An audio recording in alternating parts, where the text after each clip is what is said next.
पीले दांत वाली बहू। रंजना कभी ब्रश नहीं करती थी। उसे कितनी बार उसके माँ बाप ने डांटा, लेकिन उसका कोई असर उस पर होता ही नहीं था, जिस कारण से उसके दांत पीले पीले हो जाते हैं। शादी के बाद अरे बहू, वैसे तो तुझ में कोई कमी नहीं है, पर तेरे दांत इतने पीले कैसे हैं बेटा? कैसे मतलब? कोई सर्जरी थोड़ी ना कराई है। वो तो क्या नाम, मैं ब्रश नहीं करती थी तो पीले हो गए। अब क्या करूं? आप कहें तो लाल करवा लूं या फिर काले? यार ये क्या है, क्यों माँ से लड़ रही हो? लड़ रही हूँ? अरे मैं लड़ रही हूँ या ये बोल रही है कि दांत पीले हैं, पीले। अरे तपस्या थोड़ी ना की है इन्हें पीले करने के लिए। बकायदा ब्रश नहीं किया है 20 साल तक, तब जाकर। छी, कैसी बात कर रही हो? ये उस वक्त तो पीले नहीं थे जब हम लोग तुम्हें देखने आए थे। अरे तब साफ करवा लिया होगा डेंटिस्ट के पास जाकर। अब देखो कैसे पीले पीले लग रहे हैं।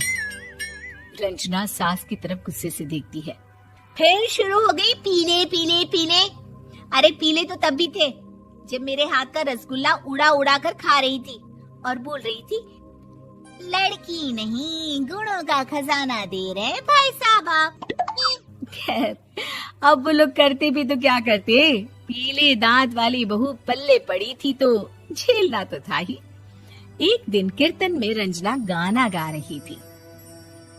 अरे कमला बहन, माँ का द्वार है, यहाँ तो सब शुद्ध होकर आते हैं, फिर अपनी बहू को ब्रश भी नहीं करवाती तुम।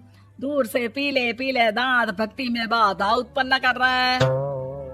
अरे कोई 2 साल के बच्चे थोड़ी ना लेकर आई हूँ मैं बहू बनाकर। अच्छी खासी लड़की है, अरे कैसे करवाऊं ब्रश? ये तो उसे खुद करना चाहिए ना। अब माँ बाप तो इसके जैसे तैसे निपटा दिए, ये नहीं सोचा कि सास कैसे संभालेगी।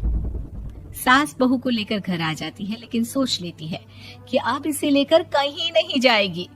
अगले रोज बहू कहती है, अरे क्या हो गया, मंदिर नहीं जाना क्या? कीर्तन का वक्त हो रहा है। मेरी मधुर वाणी से कान्हा जी जागते हैं और सोते हैं। आप तो जानती है ना उनकी भक्ति में कितना मन लगता है मेरा। वो क्या है ना, तबीयत ठीक नहीं लग रही है मेरी, आराम करूंगी मैं। तबीयत ठीक नहीं लग रही? अभी तो मिथुन के गाने पर नाच रही थी आप, और अब बोल रही है कि तबीयत ठीक नहीं लग रही। अरे भक्ति में मन लगा लो सासू माँ, ऊपर जाना है, क्या मुंह दिखाओगी आप? हाँ? सास को बहू की बात पर गुस्सा आ जाता है।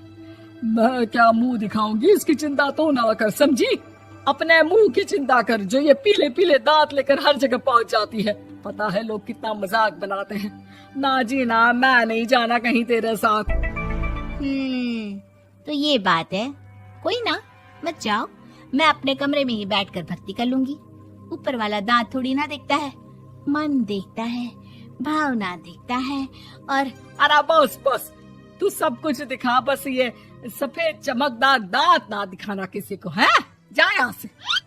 बहू को सास की बात का कोई फर्क नहीं पड़ता, वो तो जैसी थी वैसी ही रह जाती है। सुबह नहाकर किचन में खाना बनाना, फिर खाना खाना, कीर्तन भजन करना और सो जाना। एक दिन, माँ जी मैं सहेली के घर जा रही हूँ, शाम को लेट आऊंगी। हाँ हाँ तो जाना, मैंने कौन सा तेरी आरती करनी है घर पर बैठकर। रंजना सहेली के घर जाती है, जहाँ वो पार्टी में जाने की तैयारी कर रही होती है। अरे शिखा, कहाँ जाने की तैयारी कर रही है? मैं गलत वक्त पर आ गई क्या? अरे नहीं यार, उल्टा सही वक्त पर आई है। मैंने ये साड़ी और ज्वेलरी निकाली है यार, शाम को इनके ऑफिस की एक पार्टी में जाना है। बताना कैसा लग रहा है ये सब? नहीं यार, इस ड्रेस के साथ तो वो वाली ज्वेलरी अच्छी लगेगी। हाँ हाँ सही बोल रही है, मैंने ध्यान ही नहीं दिया। वैसे तो हमेशा से मस्त फैशन सेंस रखती है। तो बड़ा जाती होगी ना पति के साथ पार्टी में। रंजना कुछ नहीं बोलती, बस सोचती है कि यार काश ये बात सही हो जाती, पर मैं क्यों नहीं जाती पार्टी में? क्या इन लोगों की कोई पार्टी होती नहीं होगी? रंजना घर आती है और रात में पति से सवाल करती है, एक बात बताइए, आप मुझे किसी पार्टी में क्यों नहीं ले जाते? क्या आपके यहाँ ऑफिस में पार्टी नहीं होती? पति बेचारा क्या कहता कि दांत पीले हैं तुम्हारे इसलिए। अरे कोई पार्टी होती नहीं हम लोगों के ऑफिस में, तो कहाँ से लेकर जाऊं? और मार्केट, मॉल, कहीं वीकेंड घूमना, कहीं तो। अरे यार सारे हफ्ते में एक छुट्टी मिलती है, तो सोचता हूँ कि आराम ही कर लूं। क्यों? रंजना मन मार के रह जाती है। पहले कभी सास के साथ मंदिर जाया करती थी, लेकिन वो भी सास ने ले जाना बंद कर दिया। घर बैठी बैठी रंजना बोर हो जाती है। तभी उसे आइडिया आता है और वो मायके जाने का सोचती है। सासू माँ, 2 दिनों के लिए मम्मी के घर जा रही हूँ। अच्छा अच्छा ठीक है, आराम से जा। और हाँ, माँ से कुछ अच्छी आदत सीख कर आना कि कैसे शरीर के हर भाग की तरह दांतों की सफाई भी जरूरी होती है, समझी?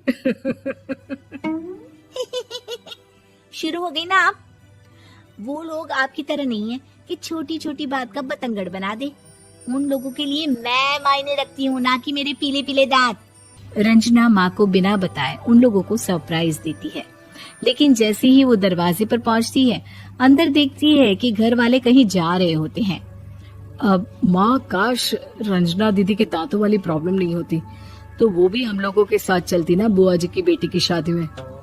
हाँ बेटा, लेकिन अब उसे कौन समझाए कि उसको उसके पीले दांत नहीं दिखते, लेकिन उसके आसपास के लोगों को कितना एम्बैरेसिंग फील कराते हैं। मुझे तो कितनी बार उसके स्कूल की टीचर ने शिकायत की कि उसके साथ कोई लड़की बैठना भी नहीं चाहती, और ना ही कॉलेज में कोई उससे बात करना चाहता था। लेकिन पता नहीं क्यों उसे ये बात समझ में ही नहीं आती। कोई कमी नहीं है उस लड़की में, बस यही कि दांत पीले हैं। वो तो भला हो जीजा जी और उनकी माँ का, जो दीदी को जैसी है वैसे ही रखा हुआ है। रंजना को अपने घर वालों की बात सुनकर बहुत दुख होता है। वो सोचती है कि वो क्या करे, लेकिन फिर वो सीधा डेंटिस्ट के पास जाती है, अपने दांत चमकाती है और कसम खाती है कि वो रोज ब्रश करेगी। अरे क्या हो गया? तुम तो 2 दिनों के लिए गई थी ना, पर कोई ना, अच्छा है, चलो आ गई तो। रंजना सास के सामने आकर खड़ी हो जाती है और पूरी स्माइल करती है, उसके चमकदार दांतों को दिखाती हुई। है? चले मंदिर। माँ, मुझे माफ कर दीजिए, मैंने आप लोगों को बहुत एम्बैरेसिंग फील करवाया। मैं आज से रोज ब्रश करूंगी।